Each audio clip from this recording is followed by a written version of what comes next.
Hello guys and welcome back to my YouTube channel. My name is Ansh Mishra, all India rank 94 in NORCET 6। तो मेरे जैसे कई सारे students ऐसे हैं जिनका एम्स नॉर्सेट और ईएसआईसी दोनों क्लियर हो चुका है। मेरा एम्स नॉर्सेट और ईएसआईसी दोनों टीएनसी की बदौलत क्लियर हो चुका है। यू ऑलरेडी नो दैट कि मैं टीएनसी का स्टूडेंट हूँ। और उसके अलावा मुझे भी इस चीज़ का बहुत हद तक कन्फ्यूजन था कि कौन सी जगह ज़्यादा बेटर रहेगा जाना। ठीक है, मेरे पास तो वैसे 2-3 ऑप्शन थे। So I have talked with few people जो ऑलरेडी इन सब चीज़ों में नॉलेज रखते हैं। मैंने टीएनसी के भोजराज सर से भी बात कर चुका हूँ इस बारे में। मैंने जैसे तैसे उनसे पूछने की कोशिश किया कि what is the basic difference between ESIC and AIIMS नॉर्सेट। तो अगर आपका सिलेक्शन दोनों में हुआ है, वेल एंड गुड, मैं आपके लिए वीडियो बहुत बेनिफिशियल रहेगा। सेकंड चीज़, अगर नहीं हुआ है तो नेक्स्ट नॉर्सेट 8 है और नॉर्सेट 8 में ईएसआईसी के भी हॉस्पिटल रहने वाले हैं। तो उसके लिए भी आपको ये वीडियो बहुत ज़्यादा बेनिफिशियल रहने वाला है। बहुत सारे बच्चे दुविधा में फंसे हुए हैं यार कि मैं जाऊँ कहाँ, कि ईएसआईसी जाऊँ या एम्स जाऊँ। ठीक है, दोनों ही बहुत बेटर ऑप्शन है। ठीक है, मैं आपको सजेस्ट नहीं करूँगा कि ईएसआईसी जाइए, मैं आपको सजेस्ट नहीं करूँगा कि एम्स जाइए। मैं आपको डिफरेंस बताता हूँ, आपको जहाँ जाना है इट्स कम्प्लीटली योर चॉइस। तो मैं डायरेक्टली आता हूँ पॉइंट पे, मेन पॉइंट पे। And the main point is document verification. Document verification आपको दोनों जगह की करना है। Without a shadow of a doubt go for document verification for both of the sides. ESIC पर भी जाओ और एम्स में भी जाओ डॉक्यूमेंट वेरिफिकेशन करने के लिए।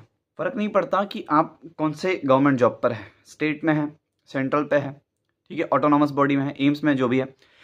सबसे ज़्यादा इंपॉर्टेंट आपको आपके फ्यूचर के हिसाब से यही देखना है कि आपके होम टाउन के पास कौन सी जगह है।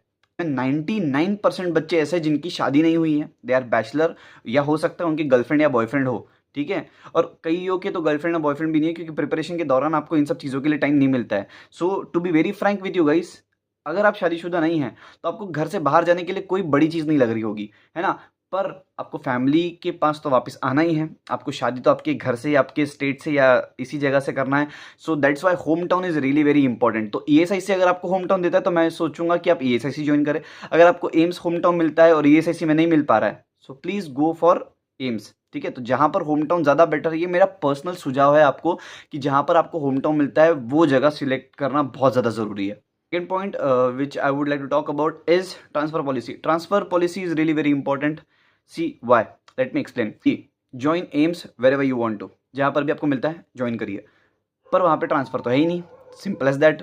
अगर आपको कोई पर्टिकुलर जगह मिलती है तो वहाँ से आप हिल नहीं सकते। Okay, but if you are going for ESIC, ESIC में जाने के बाद आपको बहुत ज़्यादा चांसेस है कि आपकी ट्रांसफ़र हो।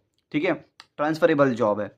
ठीक है, और यही चीज़ें ट्रांसफ़र जो इसका सबसे बड़ा बेनिफिट है, यही इसका सबसे बड़ा नुकसान है, क्योंकि हर कुछ साल में आपको ट्रांसफ़र आपके इच्छा के विरुद्ध भी मिलेगा ही मिलेगा।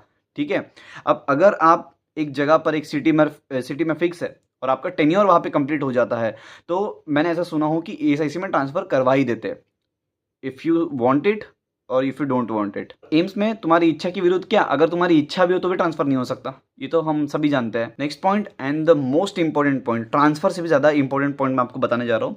सी, वीडियो अगर 2x पे चल रहा है ना, तो वीडियो को स्लो कर दो, because this is something really very important. ESIC के जो इम्प्लॉयज़ होंगे, अगर आप ईएसआईसी ज्वाइन करते हैं तो ईएसआईसी के जो इम्प्लॉयज़ होते हैं वो प्योर तरीके से सेंट्रल गवर्नमेंट एम्प्लॉय होते हैं। ठीक है, इतना डिफरेंस समझा। Now let's talk about here, ये एम्स के बारे में बात करते हैं। जो एम्स के एम्प्लॉय होते हैं, जो एम्स में एज ए नर्सिंग ऑफिसर के पद पर कार्यरत है, वो सेंट्रल गवर्नमेंट के कंप्लीटली एम्प्लॉयज़ नहीं होते हैं। अब क्या sir, I don't understand what do you mean by that. देखो, जो एम्स है, it is central government autonomous body, completely central government body नहीं है। वो ऑटोनॉमस भी है, तो खुद के रूल्स भी कुछ ना कुछ इस्टेब्लिश करता है, और इसी चीज़ की वजह से वो ऑटोनॉमस बॉडी है। इसी चीज़ की वजह से वहाँ पर वर्क करने वाले लोग कंप्लीटली सेंट्रल गवर्नमेंट एम्प्लॉयज़ नहीं है। ठीक है, ईएसआईसी में वर्क करने वाले जितने भी लोग हैं, नर्सिंग ऑफिसर्स, मेडिकल ऑफिसर्स, या सारे लोग, वो कंप्लीटली सेंट्रल गवर्नमेंट एम्प्लॉय है, और इसी चीज़ की वजह से एक बेनिफिट आपको मिलता है। वो बेनिफिट है एज रिलैक्सेशन का। अगर एज रिलैक्सेशन आपका, मान के चलिए आपका 30 ईयर्स कंप्लीट हो चुका है, अब 30 ईयर्स के, और इसके बाद आप एक बंदा 30 ईयर्स का वो एम्स में, एक बंदा 30 ईयर्स का वो ईएसआईसी में।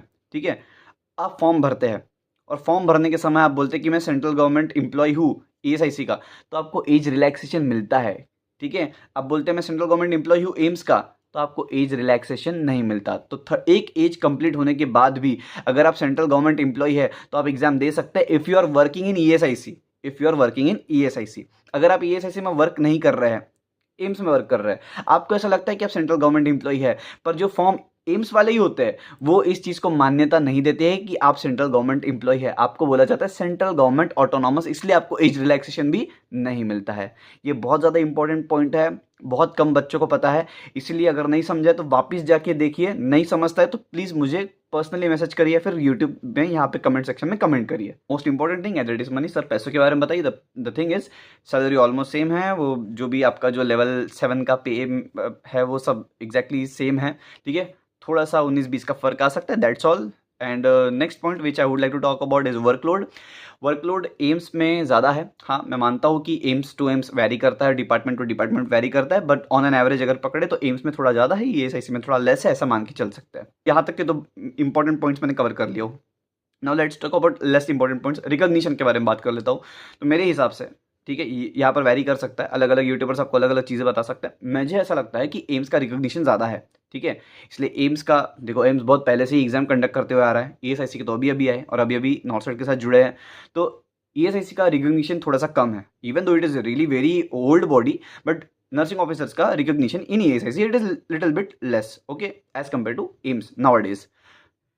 And last, to summarise the video, मैं आपको बोलूँगा कि भाई ट्रांसफ़र ईएसआईसी में है, और यही बेनिफिट इसका नुकसान बन के भी आता है, क्योंकि आपको ट्रांसफ़र लेना ही है। नेक्स्ट, एम्स में ट्रांसफ़र नहीं है, सैलरी की बात ऑलरेडी हो चुकी है। एज रिलैक्सेशन के बारे में सबसे इंपॉर्टेंट चीज़ मैंने आपको बता दिया हूँ, आंखें खुल गई होंगी आपकी। Repeating my self, listen up very carefully. जहाँ होम टाउन है आपका, प्लीज़ वहाँ ज़्यादा फोकस करिए, अपना प्रेफरेंस वही ज़्यादा दीजिए। मैं क्यों नहीं छोड़ रहा यार Nagpur GMC, I love Nagpur GMC, I love my city.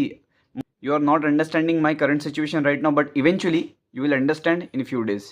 Okay guys, if you are new here, subscribe to my channel. My name is Anish Mishram, and if you still have any kind of doubt, comment section are open for you. Okay guys, bye bye.